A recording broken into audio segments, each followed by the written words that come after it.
race grip nga, ay pagdating nga namin dito sa Tokyo, Japan, ay naisipan na agad namin mamili ni Bebo ng grocery dahil 10 days nga kami mag-i-stay dito. Parang mas makakamura kasi talaga kami kung mamimili nga kami at kung kami nga ang magluluto. Grabe, parang dati lang ginagawa ko to nung ako pa nga ay nagtatrabaho dito sa Japan. Pero ngayon, ginagawa ko na to dahil ako nga ay isang mabuti at magandang fiancé. Nakshuta.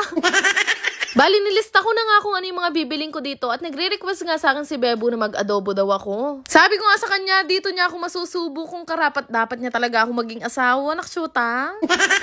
Ang kahirapan lang ng pag-aadobo dito sa Japan, iba-iba nga yung uri ng kanilang mga toyo. Kaya naku, mukhang mahihirapan nga ako ipakita kay Bebo na mahusay talaga ako magluto. Milingari pala kami ng bigas at talaga naman ngayon pa lang, ramdam na ramdam ko na malaki nga yung magiging bill namin. Grabe nga yung mga bilihin dito, sobrang mahal talaga, lalong-lalo na yung mga gulay. Pambira tong bawang na to, 300, isang ulo lang. Meron rin ganun. Diyos ko, balo ko mo, may bakal na ako mo metong kilo. Hanap pa nga ako ng mga gulay na familiar kami at nakita ko nga itong kamatis nila. Diyos ko, 400 daw, 3 piraso. Ay, sobra naman. Alam niyo ba, ang una ko napansin dito sa Japan, noon pa man, parang mas mura talaga yung mga karne nila kumpara nga sa atin. Kaya maya nga, paalis na nga sana kami ni Bebo, pero natanaw nga namin itong mga ichigo na nagpupulahan, pero mura lang din naman. Bumili na nga rin kami nitong maliliit na kora at after naman noon, ay nagdiretso na nga kami dito sa cashier. Ay, grabe, hindi nga namin namalaya na ganito na pala karami yung nasa cart namin. Dinagdagan na talaga namin yung mga pinagbibili namin dahil medyo malayo nga yung bilihan dun nga sa tutuluyan namin. Sa dami nga namin pinagbibili, ay halos isang lapad lang din tong pinamili namin at nakabili pa nga kami dyan ng bigas. Alam niyo ba guys, noong mga time na to ay alas 6 pa nga lang ng gabi pero paglabas namin ay sobrang dilim na nga. Wala nga kahit anong transportation dito, hindi kagaya sa atin pwede ka mag-tricycle or jeep kapag ka gusto mong umuwi. Pagkatapos naman namin mamili ay naisipan nga muna namin kumain dito sa McDo. Buti na lang talaga may malapit nga na fast food dito sa tinutuluyan namin. Alam niyo guys, gusto ko talaga yung McDo nila dito at ito nga ay isa sa mga mamimiss ko kapag ka bumalik na kami ng Pilipinas. After nga namin kumain ay dumiretso pa nga kami ng Famima para makapag-withdraw naman. Ay Diyos ko, kaulimi kanya. Nala na kami nga liwang gawa nung ali maglutong ako eh. Naksyota.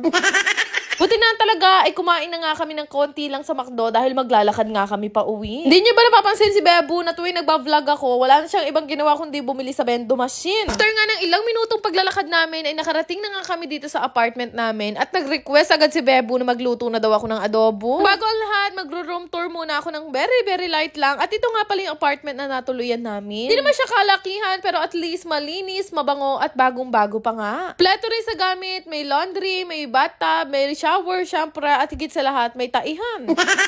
After naman nun, ay inayos ko na nga muna itong mga pinagbibili namin na grocery kanina.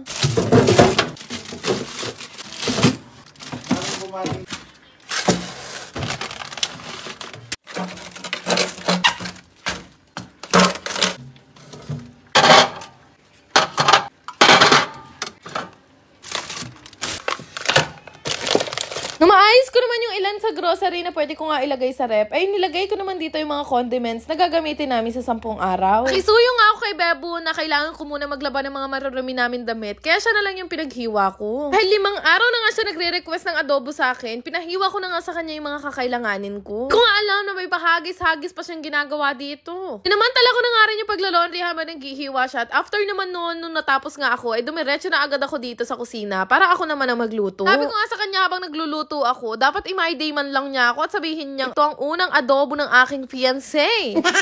Tuwing nag-aadobo nga ako, ay piniprito ko nga muna yung mga karne bago ko nga igisa. Haluan ko na nga rin pala to ng atay dahil alam niyo naman na paborito ko ang adobong atay. Mga si Bebo yung pinahiwa kong patatas sa kanya, Diyos ko, ba't tinadtad niyang ganito? Kala niya yata corned beef ang lulutuin ko. After ko nga maprito yung mga patatas, ay nilagay ko na nga itong mga pinrito ko naman na karne kanina. Habang nagluluto nga ako ng ulam namin, ay nakiusap na nga ako dito sa aking fiancé. Na nga ang pinagsaing ko para pagkatapos naming mag-adobo, ay meron na nga kaming kanin. Abira, ilalagay ko na nga sana yung paminta. Diyos ko, buti na lang inamoy namin. Bakit curry powder pala yung nabili ko? Nung ale, babawi yung Indiano yung adobo ko, naksyuta. Iba nga yung toyo at suka nila dito kaya hindi talaga ako sure kung maglalasang adobo itong niluluto ko. At after nga ng ilang minuto, ito na nga ang adobo by Fiancé Mengay. Diyos ko, kanya man may pangan kanina dahil ilang araw na kaming puro ramen. Sabayan na nga rin namin ang panunood ng Netflix dahil yung mga palabas nila sa TV hindi ko rin maintindihan. Pero bago ang lahat, huwag nyo na rugong pansinin itong adobo ko na kulay minudo dahil ganyan talaga yung kulay ng toyo nila dito. Approve kaya kay Fiancé Bebo? Burine, siguro mapapaaga ang kasal. Chares! Dahil naparami nga ang kain ko, buti na lalagi ko itong bit-bit, itong barley. Dahil Diyos ko, hanggang Japan, binit-bit ko yan. Importante to guys, sa katawan natin, napakadaming benefits nitong si barley. At sa lahat nga ng tsaa na iniinom ko, ito yata yung pinakamasarap. May collagen na rin kasi na ingredients dito, kaya napakabongga. Constipated na tao din kasi ko, kaya lagi ko itong dala. Nakailang box na ako nito, kaya kabira, mag-propose siya, bebo, naksyota. Bago nyo i-skip tong video, gusto ko lang ipakita sa inyo itong nilalaro kong Aurora game. Para mag-register, ilagay nyo lang ang inyong mga phone number, gumawa ng sariling password at i-confirm. Ganun lang kadali, meron na nga kayong account dito sa Aurora game at napakadami nyong pwedeng pagpili ang laro dito. Pero syempre, bago ang lahat, kakailanganin nyo muna mag-cash in. Sobrang dali lang naman mag-cash in guys, sundin nyo lang lahat ng instruction nila and after that, pwede na nga kayong maglaro. Madalas kong ang laruin dito, itong Dragon and Tiger na sobrang dali lang din manalo. Bebet ka lang naman dyan kung magkano yung gusto mong ibet. Tapos meron din silang color game gaya nito. For sure naman, alam niyo na kung ano yung mechanics nito. Kagaya lang din sa perya. Pero dito, syempre, hindi mo nakakailanganin lumabas. Easy play, easy win nga lang dito sa Aurora game. Kaya subukan nyo na ring laruin. Pero paalala lang, ang Aurora game po ay para lamang sa mga matatanda at hindi ko po inire-recommend sa mga bata. Kaya mag-download na kayo gamit ang link na makikita nyo sa comment section. Yan lang naman. Salamat!